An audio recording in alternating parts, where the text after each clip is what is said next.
You know that feeling when you've been running for so long that you forget what it's like to stand still? That was me. For 12 long years, I lived in a world that never stopped spinning.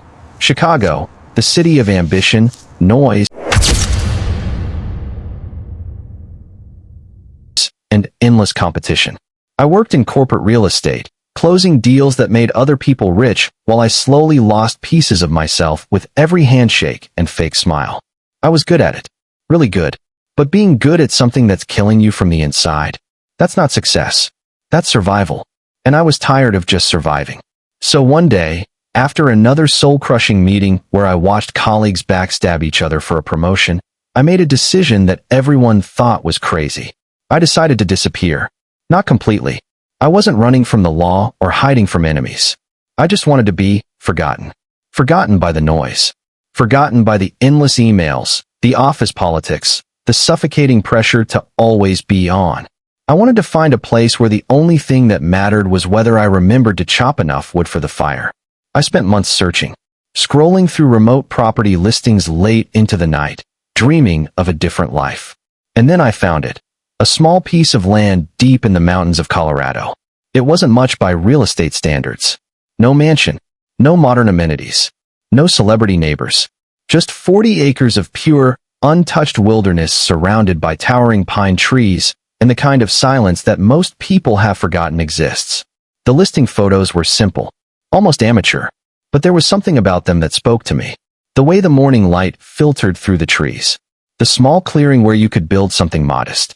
And in the distance, mountains that looked like they'd been standing guard since the beginning of time. I didn't even negotiate. I sold my condo in Chicago, the one with the skyline view that I'd worked so hard to afford but barely had time to enjoy. I sold my car, my furniture, most of my possessions. Everything went. I packed what remained of my life into a rented truck and started driving west. The drive itself was therapy. With every mile I put between myself and Chicago, I felt lighter, like I was shedding an old skin. By the time I crossed into Colorado, I actually caught myself smiling at nothing in particular. Just smiling because I could. The property was even more isolated than the photos suggested. The main dirt road wound through the valley like a lazy river, cutting through dense forest that seemed to go on forever. My land sat on an elevated plateau on one side of a natural ravine, and the only way to access it by vehicle was across a narrow wooden bridge. That bridge, God, that bridge became everything to me, though I didn't fully understand it at first. It was old but sturdy, about 40 feet long, spanning a rocky ravine where a cold mountain stream rushed below. The previous owner, an elderly man named Frank who'd lived out here for 30 years before his knees gave out, met me on the property to hand over the keys. There weren't many keys to hand over, honestly, just one for a small shed. But Frank insisted on walking me to the bridge. He stood there for a long moment, one weathered hand resting on the wooden railing, looking at it like he was saying goodbye to an old friend. This bridge, he said slowly, isn't just a bridge. You understand?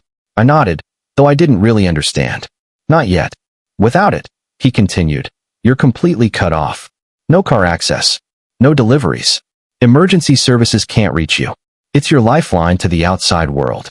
He turned to look at me with serious, faded blue eyes. Take care of it, and it'll take care of you. I shook his hand and promised I would. And I meant it. The first thing I did was inspect that bridge thoroughly. I'm not a carpenter, but I'd learned enough during my real estate days to know what to look for. I checked every plank, every support beam, every bolt and nail. Some of the wood was weathered, sure, but the structure was fundamentally sound. Still, I wasn't taking chances. I spent an entire week reinforcing it. I replaced the weakest planks with pressure-treated lumber. I added steel brackets underneath for extra support. I even installed new cable railings on both sides. By the time I was done, that bridge could have supported a fire truck. I made sure of it. Then I turned my attention to building my new life. The cabin came together slowly. I'm talking slowly. No construction crew, no deadlines. Just me, some basic tools, and a bunch of YouTube tutorials playing on my laptop. I started with a simple foundation, then framed out a modest single-room structure. Nothing fancy. About 600 square feet. Big enough for a bed, a small kitchen area, a wood stove, and a desk where I could work. Oh yeah, I still worked. I wasn't completely off the grid. I did remote consulting for a few select clients, people who actually respected my time and didn't expect me to answer emails at midnight. The money was enough. I didn't need much anymore. My expenses had dropped to almost nothing. No rent, no car payment, no expensive dinners I didn't want to attend anyway. For the first few months, life was exactly what I'd hoped for.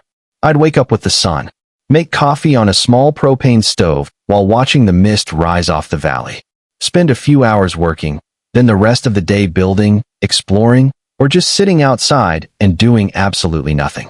Do you know how revolutionary it is to do nothing? In Chicago, every minute had to be productive, monetized, optimized. Out here, I could sit on a stump and watch birds for an hour, and it didn't feel like wasted time. It felt like living. I started to recognize individual animals. There was a fox that would trot past my cabin every evening around sunset.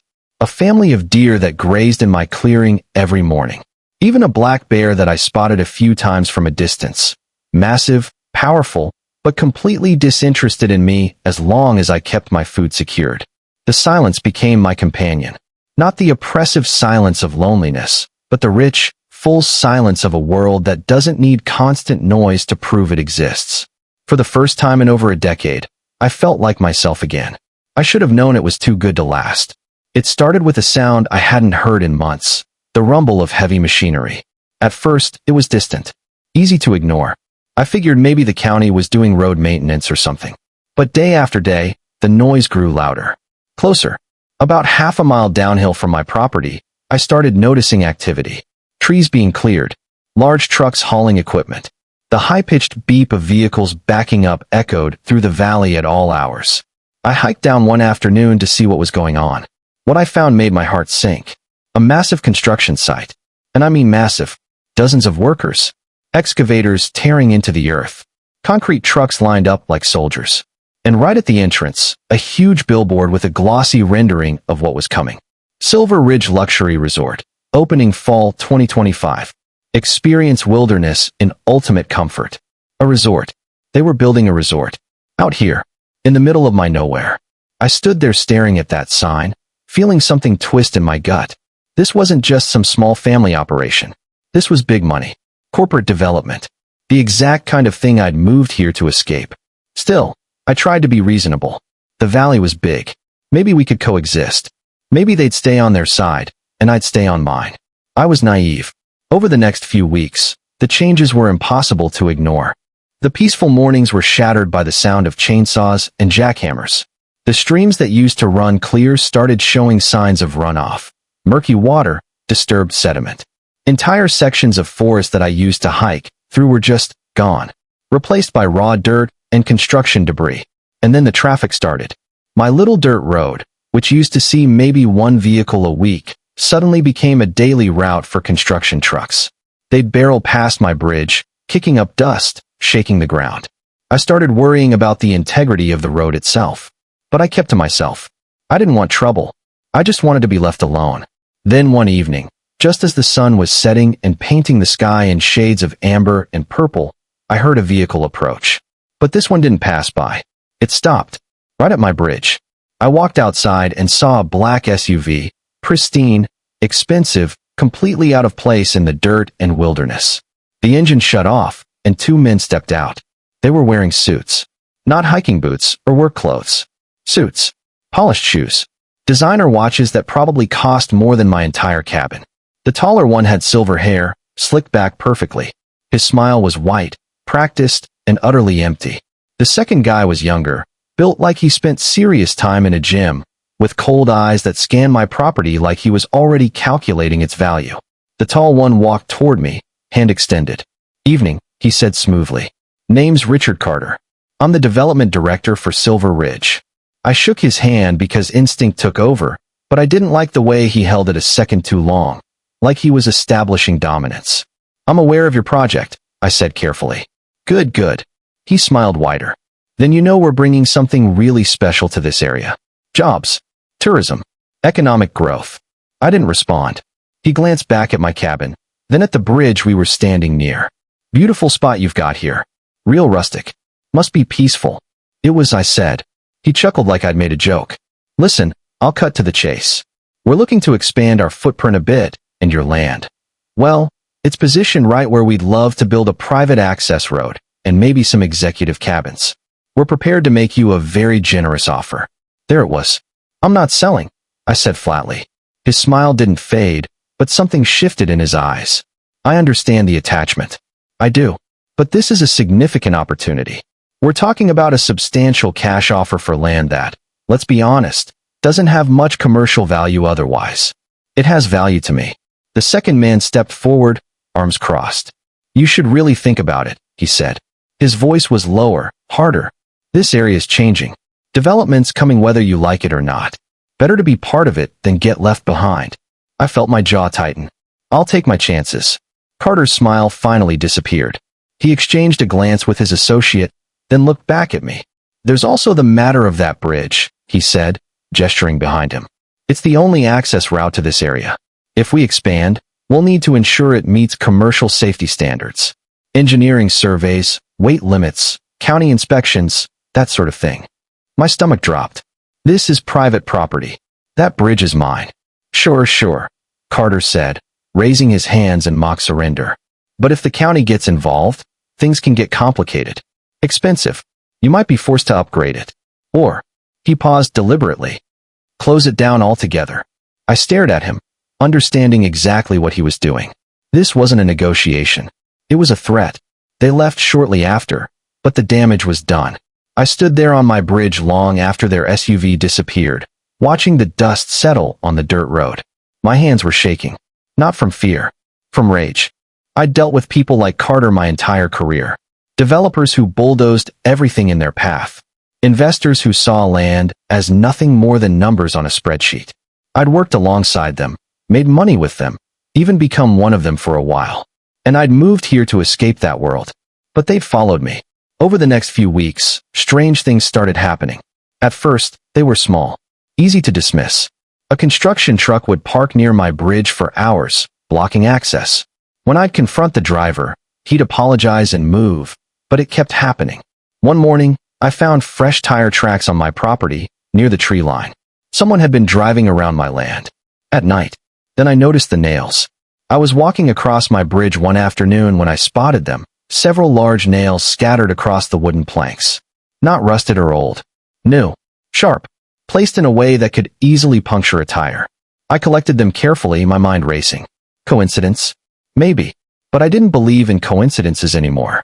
The offers started coming regularly after that. First, a certified letter. $80,000 for my property. I didn't even respond. 2 weeks later, another letter. $120,000. Then $200,000. Each offer came with increasing pressure. Phrases like final offer and time-sensitive opportunity and avoid legal complications. I ignored all of them. But Carter didn't give up.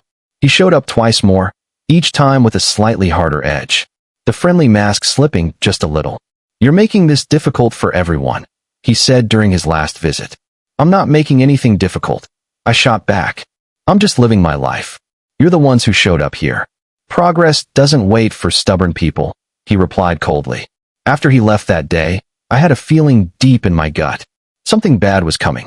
I just didn't know how bad. It happened on a Thursday night.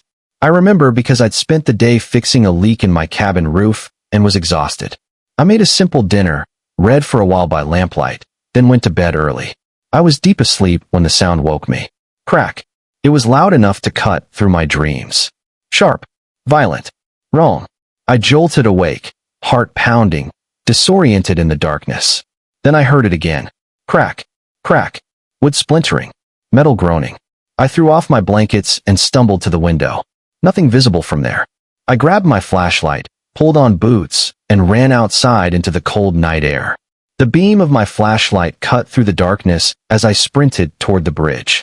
And then I saw it. My bridge, the structure I'd reinforced with my own hands. The lifeline Frank had warned me about.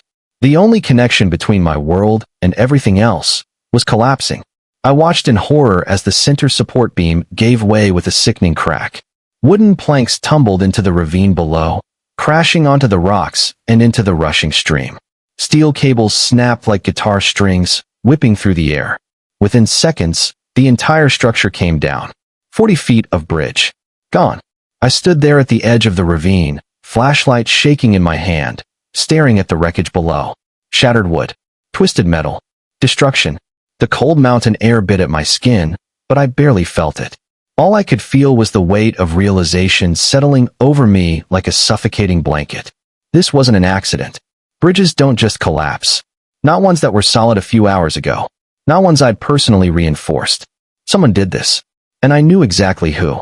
I don't know how long I stood there. Could have been minutes. Could have been an hour. But as the shock faded, something else took its place. Something cold. Calculated. They thought they could trap me. Isolate me. Force me to sell because I'd have no other choice. They thought breaking my bridge would break me. They were wrong.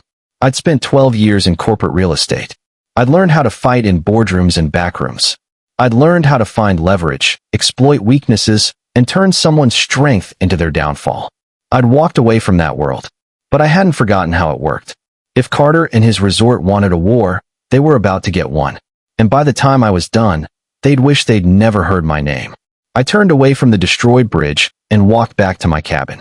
I didn't sleep that night. Instead, I sat at my desk, opened my laptop, and started researching. Silver Ridge Resort. Richard Carter. Every permit. Every investor. Every legal loophole. They'd made their move. Now it was my turn. The next morning, I woke up to a reality that felt like a nightmare.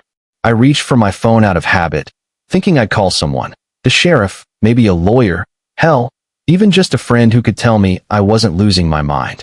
But when I looked at the screen, I saw exactly what I expected. No signal. Of course there was no signal. The only place within 5 miles where I could get even a single bar of reception was down the main road, about half a mile past where my bridge used to be. The bridge that was now lying in pieces at the bottom of a ravine. I was completely cut off. No car access. No phone service. No internet connection. No way to call for help or even let anyone know what had happened. Exactly how they wanted it. I sat there on the edge of my bed, staring at that useless phone in my hand, and felt something I hadn't felt in years. Panic. Real, genuine panic. Because what was I supposed to do? I was alone out here, miles from the nearest neighbor. My only route to civilization had been destroyed. And the people responsible weren't just some random vandals. They were powerful, wealthy, connected people with resources I couldn't even imagine. They could wait me out, starve me out, make me so desperate that I'd have no choice but to accept whatever lowball offer they threw at me just to escape. For a few hours, I actually considered it. Maybe I should just give up, sell the land, take whatever money they offered and start over somewhere else. Find another remote place where hopefully nobody would follow me. But then something happened. I walked outside to assess my situation, to figure out how much food and supplies I had, how long I could realistically survive out here alone. And as I stood there looking out over the valley, I saw smoke rising from the construction site below. They were still working. Even after destroying my bridge, after cutting me off from the world, they were down there hammering and drilling and building like nothing had happened. Like I didn't matter. Like I was already gone. And that's when something inside me shifted. The panic burned away, replaced by something much colder. Anger. But not the hot, explosive kind. The calculated kind. The kind I'd learned to harness during 12 years of corporate warfare in Chicago. Because this wasn't the first time someone had tried to push me out. I'd survived boardroom battles that would have destroyed most people. I'd watched competitors try to sabotage my deals, colleagues try to steal my clients, executives try to force me out of projects I'd built from the ground up. And I'd learned something important through all of that. When powerful people get desperate, they get sloppy. And when they get sloppy, they make mistakes. If Carter and his people went this far, destroying my property, isolating me, essentially trapping me, it meant something crucial. They were hiding something. Something big enough that they couldn't risk me being around to see it. And I was going to find out what. I spent the rest of that morning taking inventory. I had about 3 weeks worth of food if I rationed carefully. Plenty of water from the stream, which I could filter. Firewood for heat. My laptop still had battery, and I had a solar charger that would keep it running. I wasn't as helpless as they thought. That afternoon, I hiked to the eastern edge of my property, where the land rose up into a rocky ridge. From there, I had a clear view down into the valley where the resort was being built. I'd been up there a few times before, just to enjoy the view. But this time, I brought binoculars. And I started watching. Really watching. At first, I wasn't even sure what I was looking for. Just anything unusual. Anything that might explain why they were so desperate to get rid of me. For the first couple of days, I didn't see much. Just the normal chaos of a large construction site. Trucks coming and going. Workers operating machinery. Concrete being poured. But on the third day, I noticed something odd. There was an excavator working near the southern edge of the property, right up against a section of wetland. And I mean right against it. The bucket was digging within feet of standing water and protected marsh grass. Now, I'm not an environmental expert, but I'd done enough real estate development to know that you can't just build next to wetlands. There are strict regulations, buffer zones, protected areas, and they were clearly violating them. I grabbed my laptop and pulled up the county records I'd saved weeks ago when I first heard about the resort.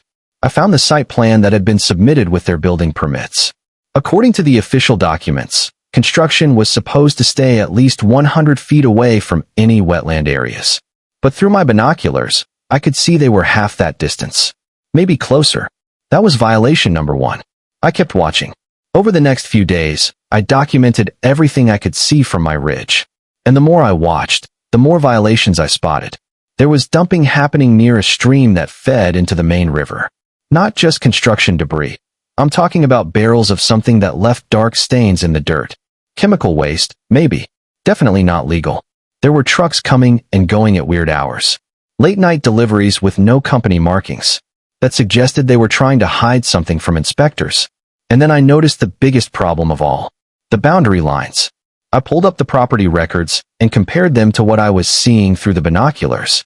According to the legal documents, the Silver Ridge Resort property ended at a natural tree line marked by a row of old-growth pines. But their construction had pushed way beyond that. They'd cleared land that wasn't theirs. They were building on property they didn't own. And when I traced the boundary lines carefully, checking my maps against the terrain, I realized something that made my blood run cold. Part of their construction was creeping toward my property line. Not accidentally. Deliberately. That's when it all clicked into place. They didn't just want my land for convenience or for some executive cabins. They needed it. Because without access to my land, their entire resort project was built partially on illegal ground. They'd overextended. Made promises to investors based on a footprint they didn't actually have the rights to. If I stayed, if I ever decided to survey my property or challenge their boundaries, the whole project could collapse. Permits would be revoked. Investors would pull out. Lawsuits would fly. They'd lose everything. That's why they were willing to destroy my bridge. That's why they were so desperate to force me out. I wasn't just an inconvenience. I was a threat to a multi-million-dollar development. But knowing this wasn't enough. I needed proof. Real, documented, undeniable proof.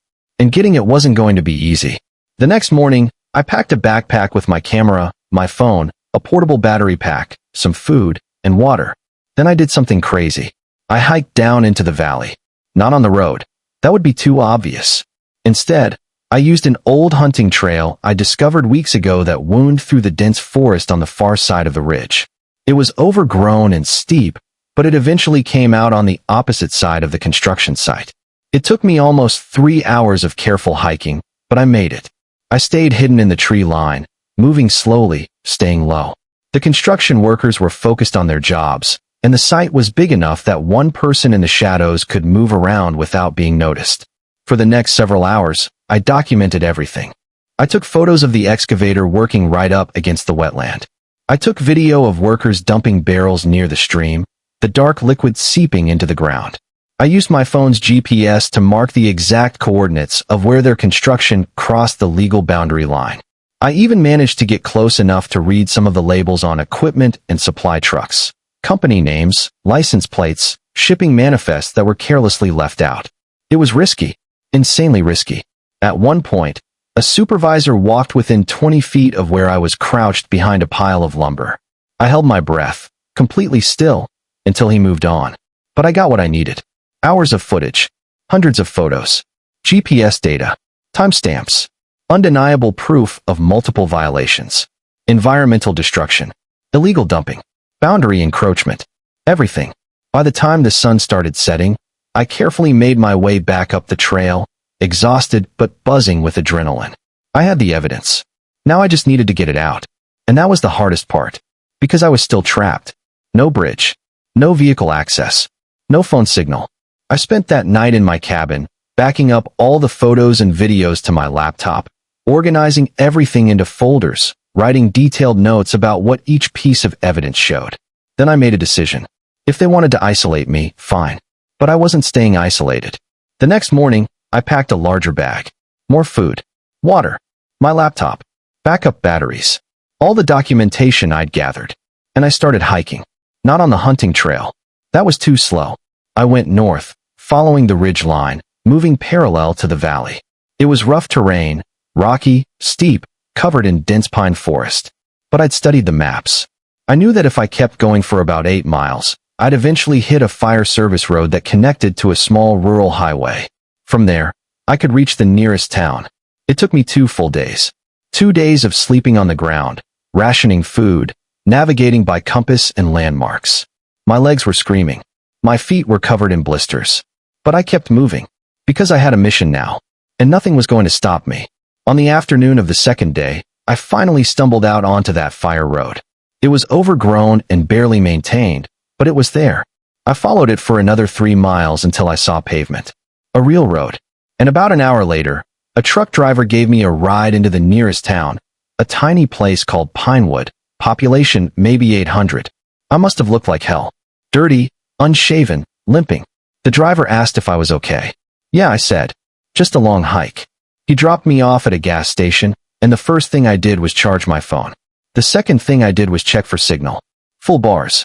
I sat there in that gas station parking lot, staring at my phone like it was a miracle. Then I started making calls. But I didn't call the local sheriff. Not yet. Because I knew how this worked. Small-town law enforcement, dealing with a big corporate developer that probably brought jobs and tax revenue to the county. They'd be slow to act. Maybe even sympathetic to Carter. I needed to go bigger. I called the Colorado Department of Public Health and Environment. Then the Environmental Protection Agency Regional Office. Then the State Land Use Commission. I sent emails with photo attachments. I uploaded videos to secure servers. I filed formal complaints with GPS coordinates and time-stamped evidence. I spent 6 hours in that gas station, using their Wi-Fi, making call after call, sending report after report. By the time I was done, I'd contacted every relevant state and federal agency I could think of, and I made sure they understood the urgency. Illegal dumping, wetland destruction, boundary violations, potential water contamination. I gave them everything. Then I waited. It took less than a week for everything to explode. I'd found a cheap motel room in Pinewood, paying cash for a few nights while I recovered from the hike and waited to see what would happen. And then the news started coming in. First, I got a call from an EPA inspector who wanted to verify some of the information I provided. I walked her through everything, sent additional photos, gave her contact information for county records. 2 days later, I saw trucks with government plates heading up the valley road towards Silver Ridge. Unannounced inspections. The kind that developers dread. I hiked back up to my ridge, took the long route again, but I had to see this, and watched through binoculars as inspectors in official vests swarmed the construction site. Work stopped immediately. Machinery went silent. Workers stood around looking confused while men and women with clipboards took samples, measurements, photographs. Carter was there too. I could see him from a distance, red-faced, waving his arms, clearly furious. But the inspectors didn't care. Over the next few days, the reports started coming out. Multiple environmental violations confirmed. Construction halt ordered pending full investigation. Fines issued. I heard through local gossip they were in the hundreds of thousands. Permits under review. Potential criminal charges for illegal dumping. The resort project that was supposed to open in fall 2025? Dead in the water. But Carter wasn't done. I'd made my way back to my cabin, taking the long route again. This time bringing supplies I'd bought in town. I was settling in, feeling like maybe I'd actually won, when I heard a vehicle approaching. Not possible. The bridge was still destroyed. But then I realized, they'd brought in temporary equipment. A small ATV that could navigate the rough terrain. And Carter was on it. He pulled up to my cabin, and when he stepped off that ATV, I could see he was barely holding it together. His expensive suit was wrinkled. His perfect hair was a mess. And his eyes. They were the eyes of a desperate man. "You think this is over?" he snapped, striding toward me. I stayed calm. Didn't move from my porch. "Yeah," I said quietly. "I do. You have no idea who you're dealing with," he hissed. "I have lawyers. Investors. Connections. We will bury you in legal fees. We'll sue you for defamation, for interference, for what? I interrupted. For reporting crimes? For documenting violations that your own inspectors confirmed. His jaw clenched. You're making a huge mistake. I looked him straight in the eyes. No, I said calmly. You made the mistake. You thought you could intimidate me, isolate me, break me. I stepped forward. But here's what you didn't know about me, Carter. I spent 12 years fighting people exactly like you. I know every dirty trick, every pressure tactic, every legal loophole. I pulled out my phone and held it up. And I documented everything. Every threat you made. Every violation I witnessed. Every piece of evidence is backed up in 3 different locations. If anything happens to me, if my cabin mysteriously burns down, if I have any kind of accident, it all goes public. To the media. To federal investigators. To everyone. His face went pale. So here's what's going to happen, I continued. You're going to leave. You're going to deal with your legal problems. And you're never going to come near me or my property again. He stood there for a long moment, shaking with rage. Then, without another word, he turned and walked back to his ATV. I watched him disappear down the trail. And for the first time in weeks, I smiled. But I wasn't done yet. Because there was still one more move to make. The move that would end this completely. Because what Carter didn't know, what he couldn't have known, was that I had more than just environmental violations. I had documents. Real, damning, career-ending documents. See, while I was in Pinewood waiting for the inspections to begin, I didn't just sit around in that motel room watching cable TV. I did what I'd been trained to do for 12 years in corporate real estate. I dug. I filed public records requests with the county, with the state, with every agency that had any connection to the Silver Ridge project. And because this was a large commercial development, there was a paper trail. There's always a paper trail. Building permits, environmental impact assessments, investor prospectuses, contractor agreements, safety reports. Most of it was boring, technical stuff that would put anyone to sleep. But buried in those hundreds of pages, I found gold. There were blueprints, official ones submitted to the county, that showed the original property boundaries. And when I compared them to the updated site plans from just 3 months ago, the differences were obvious. They had knowingly expanded construction onto restricted land. Not accidentally. Not due to some surveying error. It was deliberate. Someone had made the decision to push beyond their legal boundaries, probably betting that no one would notice or care enough to challenge them in such a remote area. But that wasn't even the best part. I found emails. They were part of a safety report that had been submitted to the state, required documentation for any project of this size. Usually, these reports are sanitized, carefully worded to avoid any liability. But someone had screwed up. Attached to the digital filing were internal email chains that should never have been made public. Correspondence between Carter, the lead engineer, and several contractors. And these emails were beautiful. In one thread from 8 months ago, the lead engineer explicitly warned Carter that building so close to the wetlands was inadvisable and potentially illegal, without additional permits and environmental surveys. Carter's response: "We're on a tight timeline. Move forward as planned. We'll deal with permits later if it becomes an issue." In another email, a contractor raised concerns about waste disposal, noting that proper hazardous material handling would add significant costs to the project. Carter's reply: "Find a cheaper solution. I don't care how." They had known. Every violation I documented, every illegal shortcut they'd taken, it was all deliberate. All approved from the top. And I had proof. But the most important thing I found wasn't about environmental violations or construction fraud. It was buried in the investor documents. See, a project like Silver Ridge doesn't get funded by one person. It's backed by investment groups, wealthy individuals, and firms who pool money together, expecting a return when the resort opens and starts generating revenue. And these investors protect themselves with contracts. Detailed, legally binding agreements that outline exactly what happens if things go wrong. I found the investment memorandum that had been filed with the State Securities Division. It was public record, though I doubt any of the investors realized how public it actually was. And right there, in Section 12, subsection D, was the clause I'd been hoping for. In the event of major legal obstruction, criminal investigation, or material misrepresentation of project viability, Investors reserve the right to immediately withdraw funding and liquidate assets to recover invested capital.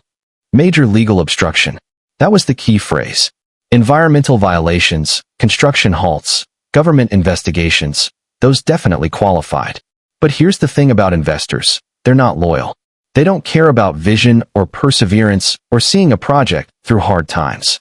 They care about money. And the second they smell risk, real, serious, reputation-damaging risk, they run. So I didn't just report the violations to government agencies. I went directly to the investors. I spent an entire day tracking down the names of every investment firm and individual backer listed in the project documents. Some of them were based in Denver, others in Dallas, Phoenix, even one group out of New York. And I sent each of them a carefully crafted email. Professional, factual, unemotional. I introduced myself as a local landowner and explained that I felt they should be aware of certain developments regarding the Silver Ridge Resort project. Then I attached everything. Photos of environmental violations. Copies of the internal emails showing Carter had ignored safety warnings. Links to news articles about the EPA investigation. And I highlighted that specific clause in their investment agreement. I didn't make accusations. I didn't have to. I just presented the facts and let them draw their own conclusions. Then I hit send. And I waited. It took less than 48 hours for the dominoes to start falling. The first sign was a sudden flurry of activity at the construction site. I'd hiked back up to my ridge to observe, and I could see people in business attire, not construction workers, but suits, walking around with clipboards, taking photos, having intense conversations. Investor reps, probably, coming to see the damage for themselves. Then the local news picked up the story. I'd also sent my documentation to a reporter at the Denver Post who covered environmental issues. She'd been very interested in a story about a luxury resort allegedly built on illegal land and cutting corners on environmental protection. Her article ran on a Wednesday morning. Luxury resort faces massive legal scandal. The piece detailed everything. The EPA investigation, the construction violations, the damning internal emails.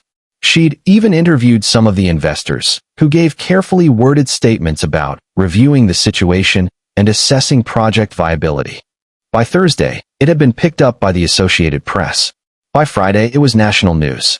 Illegal construction project under investigation in Colorado.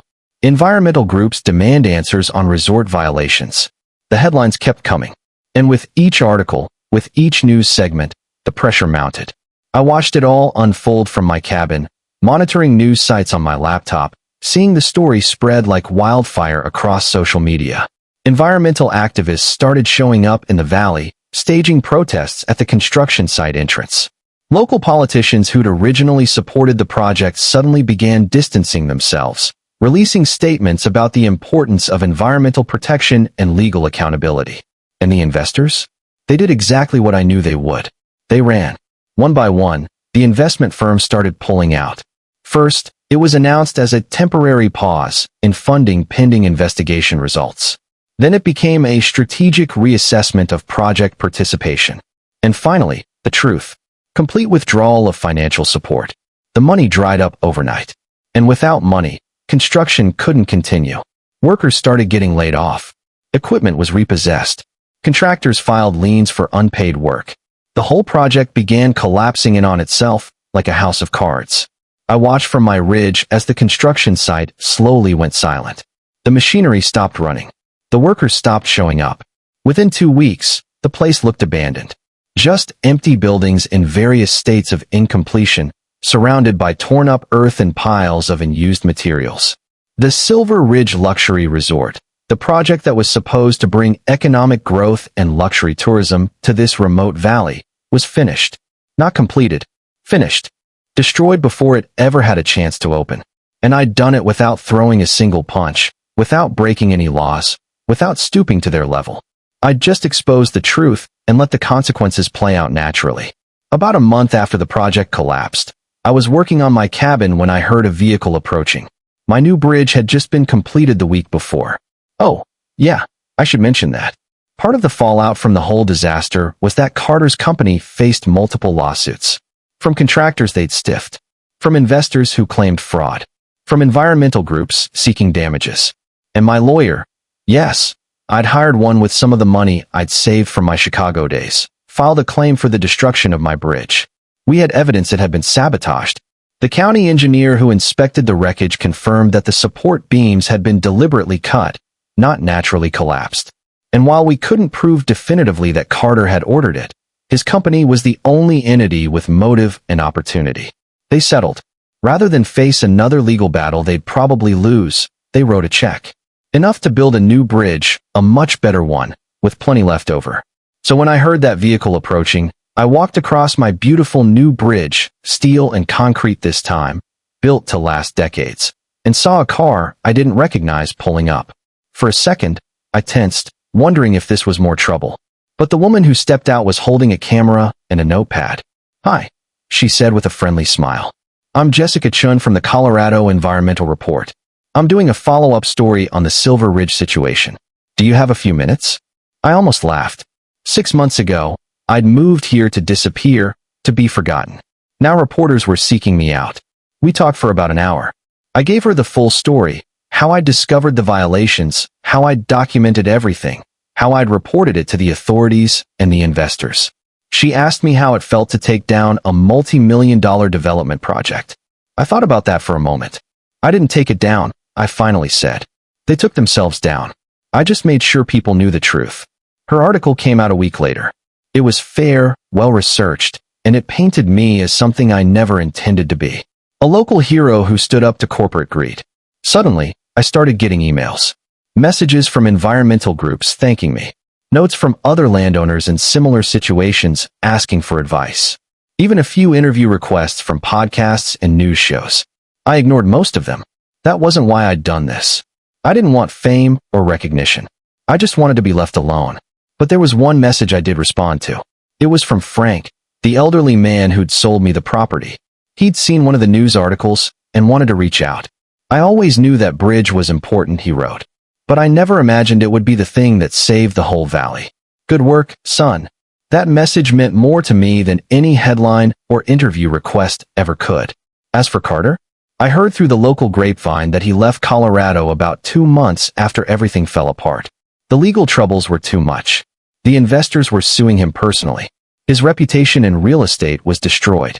Last I heard, he wasn't in development anymore. Some people said he'd moved to Florida, taken a job in sales or something. A huge step down from running multi-million-dollar resort projects. I didn't feel bad for him, not even a little. He'd made his choices.